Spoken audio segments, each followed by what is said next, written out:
India post payments bank IPPB భారతదేశం అంతటా financial ఇంక్లూజన్ను నడిపించడంలో కీలక పాత్ర పోషిస్తుంది. సెప్టెంబర్ 2, 2024న దాని 7వ వ్యవస్థాపక దినోత్సవాన్ని సగర్వంగా జరుపుకుంది. దీనిని 2018లో ప్రధానమంత్రి శ్రీ నరేంద్ర మోదీ దేశవ్యాప్తంగా ప్రారంభించినప్పటి నుండి ప్రధానమంత్రి శ్రీ నరేంద్ర మోదీ న్యూఢిల్లీలోని ఎకనామిక్ టైమ్స్ వరల్డ్ లీడర్స్ ఫోరంలో ప్రసంగించారు. అక్కడ భారతదేశ ఆర్థిక వృద్ధి, పాలన మరియు ప్రపంచ ఆశయాలను హైలైట్ చేశారు. గత దశాబ్ద కాలంలో భారత ఆర్థిక వ్యవస్థ 90% వృద్ధి చెందిందని, ప్రపంచ ఆర్థిక వ్యవస్థ 35% వృద్ధిని గణనీయంగా అధిగమించిందని ప్రధాని మోదీ ఉద్ఘాటించారు. న్యూఢిల్లీలోని భారత్ మండపంలో జిల్లా న్యాయమూర్తుల సదస్సు ప్రారంభ సెషన్లో ప్రధానమంత్రి నరేంద్ర మోదీ భారత సుప్రీంకోర్టు 75 సంవత్సరాలను పురస్కరించుకుని స్మారక తపాలా స్టాంపును ఆవిష్కరించారు. ఈ కార్యక్రమంలో సుప్రీంకోర్టు ప్రధాన న్యాయమూర్తి డాక్టర్ డి.వై. చంద్రచూడ్, న్యాయమంత్రి అర్జున్ రామ్ మేఘ్వాల్ మరియు ఇతర ప్రముఖులు. కేంద్ర మంత్రి శ్రీమతి అన్నపూర్ణాదేవి 7వ రాష్ట్రీయ పోషణ్ మా 2024ను ప్రారంభించారు. ఈ కార్యక్రమంలో కేంద్ర మంత్రి శ్రీమతి వంటి ప్రముఖులు పాల్గొన్నారు.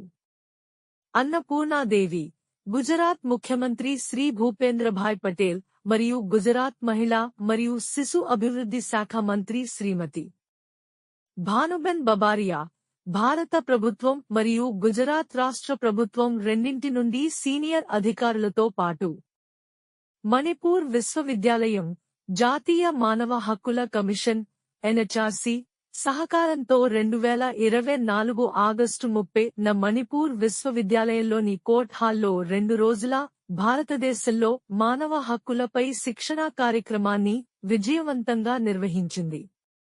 బీహార్లో స్పోర్ట్స్ ఇన్ఫ్రాస్ట్రక్చర్ను అభివృద్ధి చేసే దిశగా చారిత్రాత్మక అడుగు వేస్తూ రాబోయే హాకీ మహిళల ఆసియా ఛాంపియన్స్ ట్రోఫీ 2024 నవంబర్ 11 నుండి 20 వరకు రాజ్గిర్లో జరుగుతుందని హాకీ ఇండియా ప్రకటించింది.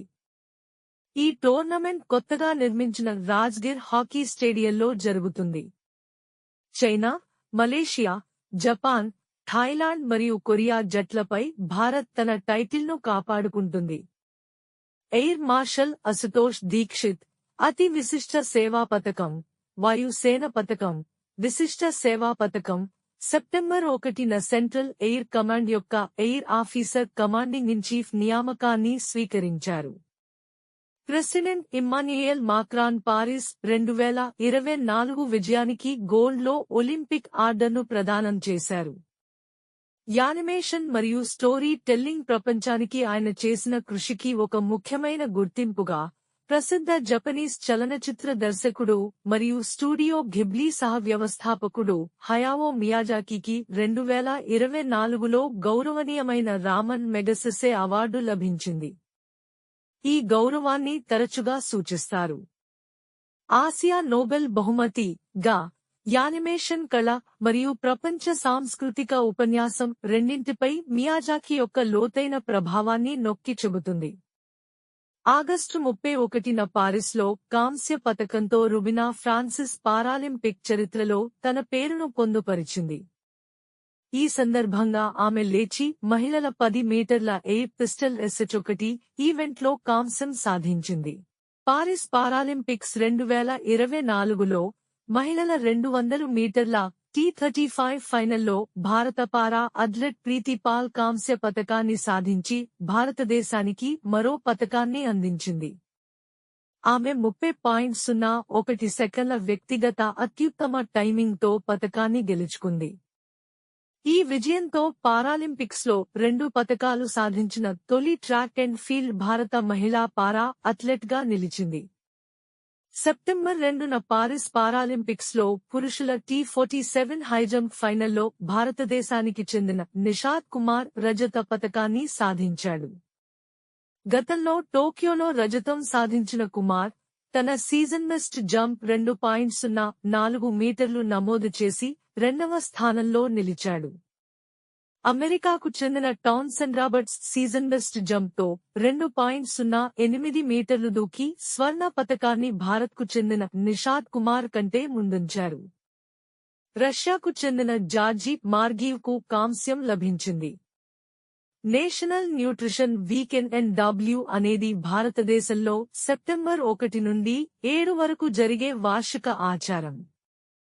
భారతదేశం యొక్క న్యాయ వ్యవస్థ యొక్క పరిణామాన్ని గుర్తుచేసే ఒక ముఖ్యమైన కార్యక్రమంలో న్యూఢిల్లీలో జరిగిన జిల్లా న్యాయ వ్యవస్థ యొక్క 2 రోజుల జాతీయ కాన్ఫరెన్స్ సందర్భంగా రాష్ట్రపతి ద్రౌపది ముర్ము భారత సుప్రీం కోర్టు యొక్క కొత్త జెండా మరియు చిహ్నాన్ని ఆవిష్కరించారు. సెమీకండక్టర్ల తయారీకి గ్లోబల్ హబ్గా మారడానికి భారతదేశం యొక్క నిబద్ధతను నొక్కిచెప్పే ఒక చారిత్రాత్మక చర్యలో గుజరాత్లోని సనంద్లో సెమీకండక్టర్ తయారీ యూనిట్ను స్థాపించాలనే కేన్స్ సెమికాన్ ప్రైవేట్ లిమిటెడ్ ప్రతిపాదనకు ప్రధాని నరేంద్ర మోదీ అధ్యక్షత వహించిన కేంద్ర మంత్రివర్గం ఆమోదం తెలిపింది. ఉత్తరప్రదేశ్ ప్రభుత్వం రాబోయే 5 ఏళ్లలో ఇన్ఫర్మేషన్ టెక్నాలజీ ఐటీ మరియు ఐటీ ఎనేబుల్డ్ సర్వీసెస్ ITES రంగాలలో వృద్ధిని పెంపొందించడానికి సుమారుగా 33,500 కోట్ల రూపాయలు గణనీయమైన పెట్టుబడిని పెట్టనుంది.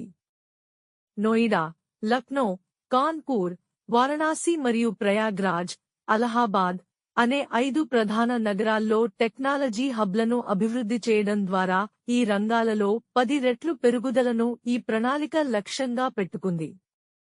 ప్రపంచ బ్యాంకు భారత ఆర్థిక వ్యవస్థకు దాని వృద్ధి అంచనాను సవరించింది. ఇది 2024-25 ఆర్థిక సంవత్సరానికి 7% పెంచింది. ఇది మునుపటి అంచనా 6.6% నుండి పెరిగింది. గౌహతికి చెందిన north east United football club వారి తొలి డ్యూరాండ్ కప్ టైటిల్ను కైవసం చేసుకోవడం ద్వారా భారత ఫుట్బాల్ చరిత్రలో వారి పేర్లను చెక్కింది. పెనాల్టీ షూటౌట్ వరకు సాగిన ఉత్కంఠభరిత ఫైనల్లో 4-3తో defending champion Mohan Bagan super giant MBSG పై విజయం సాధించింది. ఆగస్టు 3-1-2024న కోల్కతాలోని ఐకానిక్ వివేకానంద్ యువ భారతి క్రీడంగంలో ఈ మ్యాచ్ జరిగింది. సెప్టెంబర్ 2న జరిగిన పారాలింపిక్స్ 2024లో మిక్స్ టీమ్ కాంపౌండ్ ఆర్చరీ పోటీలో భారత ద్వయం శీతల్ దేవి మరియు రాకేష్ కుమార్ కాంస్య పతకాన్ని సాధించారు.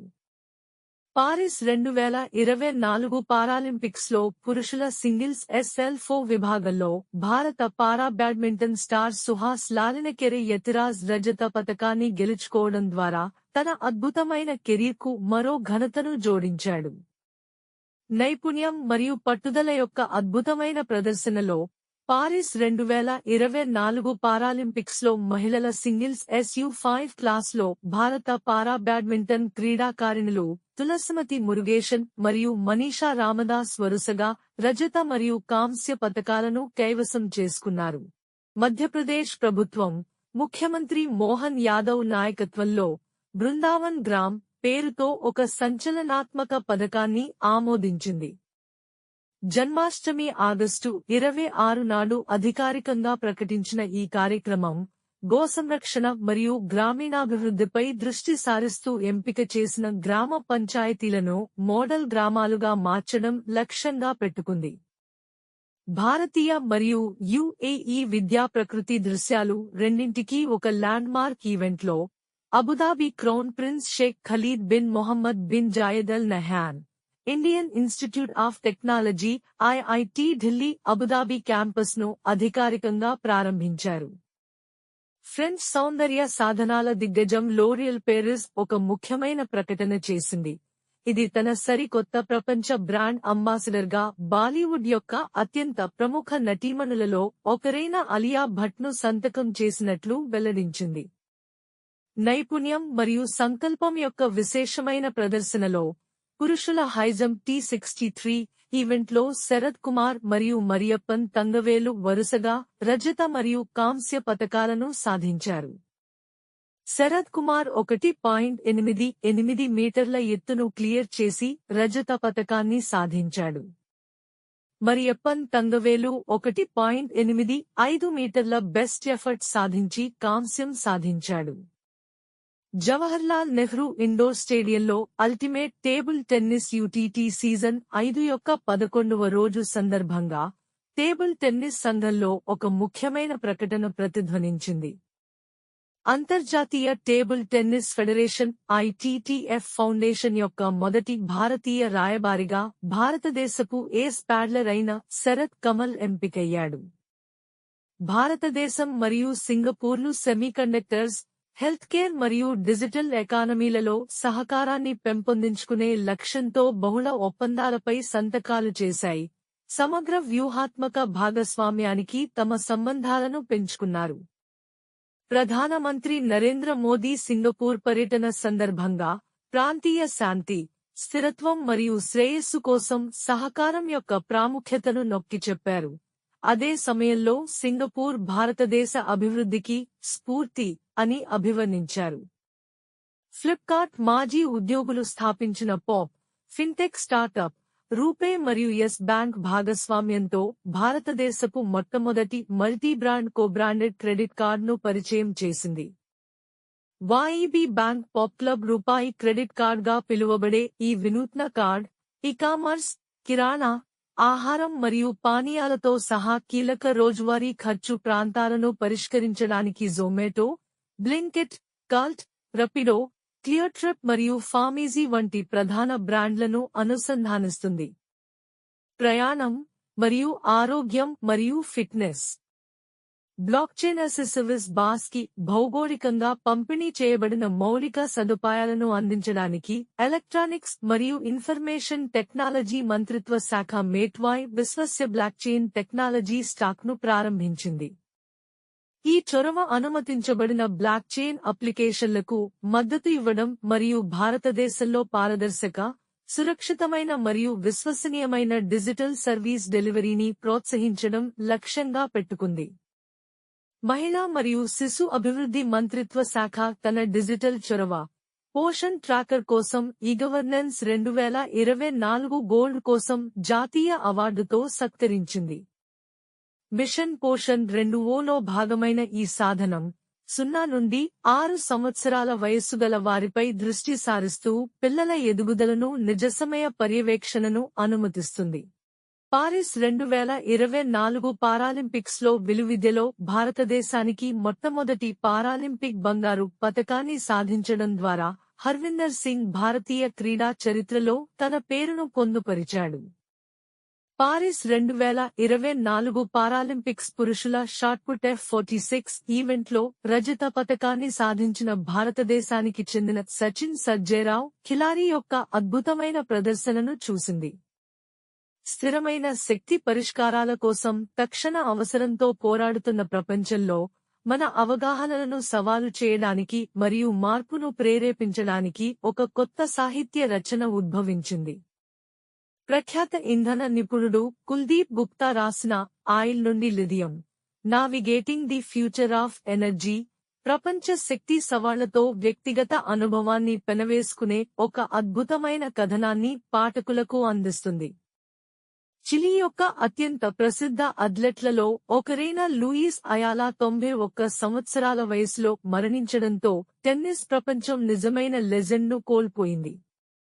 గ్లోబల్ ఫ్యాషన్ పరిశ్రమలో భారతదేశ స్థానాన్ని పెంపొందించే ఒక ముఖ్యమైన చర్యలో కేంద్ర జౌళి శాఖ మంత్రి Shri Giriraj Singh national institute of fashion technology NIFT అభివృద్ధి చేసిన VisioNxt fashion forecasting initiative ని ఆవిష్కరించారు. ఈ లాంచ్ ఈవెంట్ ద్విభాషా వెబ్ పోర్టల్ మరియు భారతదేశ నిర్దిష్ట ఫ్యాషన్ ట్రెండ్ బుక్ పరిధి 24-25 ని కూడా పరిచయం చేసింది. ఇది భారతదేశ ఫ్యాషన్ మరియు టెక్స్టైల్ రంగంలో కీలక ఘట్టాన్ని సూచిస్తుంది. సెప్టెంబరు 4 నుండి 5, 2024న భారతదేశ సైనిక భూభాగంలో ఒక ముఖ్యమైన సంఘటన జరిగింది. సాయుధ దళాల మొదటి జాయింట్ కమాండర్ కాన్ఫరెన్స్ ఉత్తరప్రదేశ్లోని లక్నోలో జరిగింది. ఇది భారతదేశ సైనిక దళాల సమన్వయం మరియు ఏకీకరణలో కొత్త శకానికి గుర్తు. ఈ 2 రోజుల సదస్సుకు రక్షణ మంత్రి రాజ్నాథ్ సింగ్ అధ్యక్షత వహించారు. ఆసియాలో సముద్ర భద్రత మరియు సహకారాన్ని పెంపొందించే దిశగా ఒక ముఖ్యమైన ఎత్తుగడలో ఇండియన్ కోస్ట్ గార్డ్ దక్షిణ కొరియాలోని ఇంచియాన్లో జరిగిన 20వ heads of Asian coast guard agencies meeting హ్యాగ్యామ్లో పాల్గొంది. ప్రధానమంత్రి నరేంద్ర మోడీ గుజరాత్లోని సూరత్లో జల్ సంచయ్ జన్ భాగీదారీ అనే సంచలనాత్మక కార్యక్రమాన్ని ప్రారంభించనున్నారు. ఈ చొరవ భారతదేశం అంతటా నీటి సంరక్షణ ప్రయత్నాలలో కమ్యూనిటీ ప్రమేయాన్ని పెంపొందించే దిశగా ఒక ముఖ్యమైన దశను సూచిస్తుంది. ఈ ప్రయోగం కొనసాగుతున్న జల్ శక్తి అభియాన్ క్యాచ్ ద రెయిన్ ప్రచారానికి అనుగుణంగా ఉంటుంది. ప్రభుత్వ రంగ ఆడిటింగ్లో అంతర్జాతీయ సహకారాన్ని పెంపొందించే దిశగా గణనీయమైన చర్యగా కంట్రోలర్ మరియు auditor general of India CAG-UAE accountability అథారిటీతో అవగాహన ఒప్పందం MOUపై సంతకం చేసింది. భారతదేశంలోని ప్రముఖ ఆరోగ్య బీమా ప్రొవైడర్ అయిన star health and allied insurance బ్రేలీలో బీమా పాలసీని ప్రవేశపెట్టడం ద్వారా కలుపుకుపోయే దిశగా ఒక సంచలనాత్మక అడుగు వేసింది. కోటక్ జనరల్ ఇన్సూరెన్స్ పరివర్తన రీబ్రాండింగ్ కు గురైంది. జ్యూరిచ్ కోటక్ జనరల్ ఇన్సూరెన్స్ గా ఉద్భవించింది. భారతీయ క్రీడలకు ఒక మైలురాయి క్షణంలో పారాలింపిక్ గేమ్స్ లో జూడోలో భారతదేశం యొక్క మొట్టమొదటి పతకాన్ని సాధించడం ద్వారా కపిల్ పర్మార్ పారాలింపిక్ చరిత్ర యొక్క వార్షికోత్సవాలలో తన పేరును పొందుపరిచాడు. పురుషుల 60 కేజీల J1 విభాగంలో పార్మర్ యొక్క కాంస్య పతక విజయం దేశ పారాస్పోర్ట్స్ ప్రయాణంలో ఒక ముఖ్యమైన మైలురాయిని సూచిస్తుంది. Hockey legend major Dhyan Chand జన్మదినాన్ని పురస్కరించుకుని మరియు యువజన వ్యవహారాల మంత్రిత్వ శాఖ మరియు క్రీడల జాతీయ క్రీడా దినోత్సవం 2024కి అనుగుణంగా సమాచార మరియు ప్రసార మంత్రిత్వ శాఖ ఆగస్టు 27 నుండి ఆగస్టు 30 వరకు ఖేల్ ఉత్సవ్ 2024 నిర్వహించింది. ఈ కార్యక్రమం న్యూఢిల్లీలోని మేజర్ ధ్యాన్ చంద్ స్టేడియం మరియు జవహర్లాల్ నెహ్రూ స్టేడియంలో జరిగింది. సూపర్ టైఫూన్ యాగి ఒక దశాబ్దంలో ఆసియాను తాకిన అత్యంత శక్తివంతమైన తుఫాను ఆగ్నేయాసియా అంతటా గణనీయమైన అంతరాయం కలిగించింది. భారత మరియు ఫ్రెంచ్ నౌకాదళాల మధ్య వరుణ 23-21వ ఎడిషన్ నావికా వ్యాయామం 2023లో 2 దశల్లో జరిగింది. భారతదేశం మరియు మాల్దీవుల మధ్య 5వ డిఫెన్స్ కోఆపరేషన్ డైలాగ్ సెప్టెంబర్ 6, 2024న న్యూఢిల్లీలో జరిగింది. భారత ప్రతినిధి బృందానికి రక్షణ కార్యదర్శి శ్రీ గిరిధర్ అరమనే నాయకత్వం వహించగా, మాల్దీవుల ప్రతినిధి బృందానికి జనరల్ ఇబ్రహీం హిల్మీ నేతృత్వం వహించారు.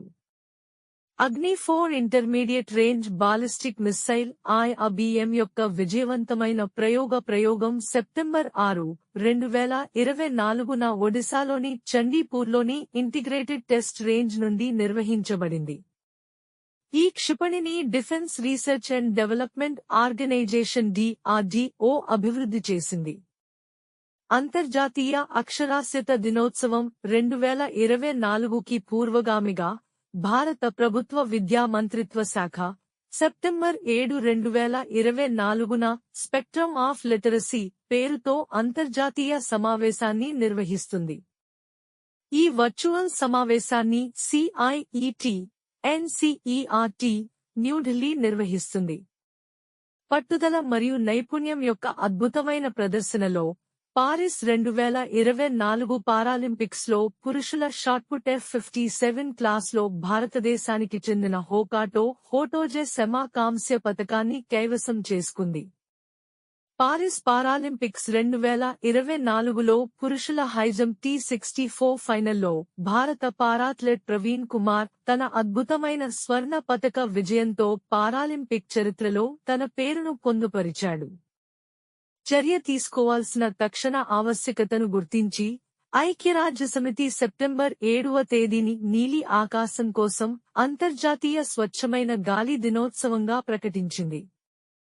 ఈ ఆచారం క్లీన్ ఎయిర్ నౌలో పెట్టుబడులు పెట్టమని ప్రభుత్వాలు, కార్పొరేషన్లు, పౌర సమాజం మరియు వ్యక్తులను కోరుతూ చర్యకు ప్రపంచ పిలుపుగా పనిచేస్తుంది. ఆసియాలోని పురాతన వార్తాపత్రిక ముంబై సమాచార్ యొక్క విశిష్ట ప్రయాణాన్ని వివరించే 200 నాటౌట్ డాక్యుమెంటరీని విడుదల చేస్తూ మహారాష్ట్రలోని ముంబైలో ఒక ముఖ్యమైన కార్యక్రమానికి కేంద్ర హోం మంత్రి మరియు సహకార మంత్రి శ్రీ అమిత్ షా అధ్యక్షత వహించారు. ఈ వేడుకకు మహారాష్ట్ర ముఖ్యమంత్రి శ్రీ ఏక్నాథ్ షిండే సహా ప్రముఖులు హాజరయ్యారు. ఫ్రెంచ్ అధ్యక్షుడు ఇమ్మాన్యుయేల్ మాక్రాన్ సెప్టెంబరు 5, 2024న ఫ్రాన్స్ కొత్త ప్రధానమంత్రిగా మాజీ EU బ్రెక్సిట్ సంధానకర్త అయిన మిచెల్ బార్నియర్ను నియమించడం ద్వారా ముఖ్యమైన రాజకీయ నిర్ణయం తీసుకున్నారు. దేశం యొక్క ఎన్నికల అధికారం ఏనీ ప్రకారం 95% ఓట్లతో అల్జీరియా అధ్యక్షుడు అబ్దెల్మాజిద్ టెబ్బౌన్ రెండవసారి తిరిగి ఎన్నికయ్యారు. ఇజ్రాయెల్ యొక్క టవర్ సెమీకండక్టర్ మరియు భారతదేశానికి చెందిన అదానీ గ్రూప్ మహారాష్ట్రలో సెమీకండక్టర్ తయారీ ప్రాజెక్టులో $839.47 బిలియన్ రూపాయలు $10 బిలియన్ పెట్టుబడి పెట్టడానికి సిద్ధంగా ఉన్నాయి. భారత ప్రభుత్వం ఒడిశా కేడర్కు చెందిన 1987 బ్యాచ్ IAS అధికారి తుహిన్ కాంత పాండేను కొత్త ఆర్థిక కార్యదర్శిగా నియమించింది. రాజ్ కుమార్ శ్రీవాస్తవ తర్వాత క్రొయేషియాలో భారత తదుపరి రాయబారిగా అరుణ్ గోయల్ నియమితులయ్యారు. డాక్టర్ వినయ్ గోయల్ జాతీయ ఆరోగ్య మిషన్ NHM కోసం రాష్ట్ర మిషన్ డైరెక్టర్ పాత్రను అధికారికంగా స్వీకరించారు. State bank of India SBI foundation తన ఫ్లాగ్షిప్ చొరవ SBI ఆశా స్కాలర్షిప్ ప్రోగ్రాం యొక్క 3వ ఎడిషన్ను ఆవిష్కరించింది. ఈ ప్రతిష్టాత్మక కార్యక్రమం భారతదేశం అంతటా వెనుకబడిన నేపథ్యాల నుండి ప్రతిభావంతులైన 10,000 మంది విద్యార్థులకు మద్దతు ఇవ్వడం లక్ష్యంగా పెట్టుకుంది. వారి విద్యా కలలను కొనసాగించడంలో వారికి గణనీయమైన ఆర్థిక సహాయాన్ని అందిస్తోంది. సెప్టెంబరు 8, 2024న ప్రముఖ క్రీడా నిర్వాహకుడైన Randhir Singh Olympic council of Asia OCA అధ్యక్షుడిగా ఎన్నికైనందున ఆసియా క్రీడా చరిత్రలో ఒక మైలురాయి ఘట్టం ఆవిష్కృతమైంది. నీలి ఆకాశం కోసం, స్వచ్ఛమైన గాలి కోసం అంతర్జాతీయ దినోత్సవం స్వచ్ఛ్ వాయు దివస్ సెప్టెంబర్ 7, 2024న జైపూర్లో నిర్వహించబడింది. కేంద్ర పర్యావరణ, అటవీ వాతావరణ మార్పుల శాఖ మంత్రి భూపేందర్ యాదవ్, రాజస్థాన్ ముఖ్యమంత్రి భజన్లాల్ శర్మ ఈ కార్యక్రమానికి నాయకత్వం వహించారు. బహుముఖ ఇంగ్లండ్ ఆల్రౌండర్ మోయిన్ అలీ అంతర్జాతీయ క్రికెట్కు రిటైర్మెంట్ని అధికారికంగా ప్రకటించారు. భారతదేశం యొక్క కేంద్ర యువజన వ్యవహారాలు, క్రీడల మంత్రి డాక్టర్ మన్సుఖ్ మాండవ్య సెప్టెంబర్ 8, 2024న జరిగిన Olympic council of Asia OCA 44వ జనరల్ అసెంబ్లీలో తన ప్రసంగంలో 2030 యూత్ ఒలింపిక్స్ కోసం భారతదేశం యొక్క బిడ్ను ప్రకటించారు. ప్రపంచ నంబర్ 1 టెన్నిస్ ఆటగాడు జానిక్ సిన్నర్ US ఓపెన్లో తన 2వ గ్రాండ్ స్లామ్ టైటిల్ను కైవసం చేసుకున్నాడు. ఉత్కంఠభరితమైన ఫైనల్లో టేలర్ ఫ్రిట్జ్ను ఓడించాడు. గ్లోబల్ టెలికమ్యూనికేషన్స్ పరిశ్రమలో గణనీయమైన అభివృద్ధిలో 5G స్మార్ట్ఫోన్ల కోసం ప్రపంచంలోని 2వ అతిపెద్ద మార్కెట్గా భారతదేశం యునైటెడ్ స్టేట్స్ను అధిగమించిందని కౌంటర్ పాయింట్ రీసెర్చ్ నివేదించింది. కేంద్ర హోం మంత్రి మరియు సహకార మంత్రి శ్రీ అమిత్ షా అధికార భాషపై పార్లమెంటరీ కమిటీ చైర్పర్సన్గా మళ్లీ ఏకగ్రీవంగా ఎన్నికయ్యారు. ప్రతిపాదిత AI పరిధిలో వరల్డ్ ట్రేడ్ సెంటర్ WTC ఏర్పాటు కోసం వరల్డ్ ట్రేడ్ సెంటర్స్ అసోసియేషన్తో అవగాహన ఒప్పందం MOUపై సంతకం చేయడం ద్వారా తెలంగాణ ప్రభుత్వం గ్లోబల్ AI హబ్గా తనను తాను స్థాపించుకునే దిశగా ఒక ముఖ్యమైన అడుగు వేసింది. హైదరాబాద్ సమీపంలోని నగరం. సెప్టెంబరు 6, 2024న ఉత్తరప్రదేశ్ ముఖ్యమంత్రి యోగి ఆదిత్యనాథ్ గోరఖ్పూర్ అటవీ డివిజన్లోని కాంపియర్గంజ్ రేంజ్, భరివేసిలో జటాయు సంరక్షణ మరియు పెంపకం కేంద్రాన్ని ప్రారంభించారు. ఈ అద్భుతమైన సదుపాయం వన్యప్రాణుల సంరక్షణలో ఒక ముఖ్యమైన మైలురాయిని సూచిస్తుంది. ఇది రెడ్ హెడెడ్ రాబందు అని కూడా పిలువబడే ఆసియా కింగ్ రాబందు కోసం ప్రపంచంలోని మొట్టమొదటి అంకితమైన సంరక్షణ మరియు సంతానోత్పత్తి కేంద్రం.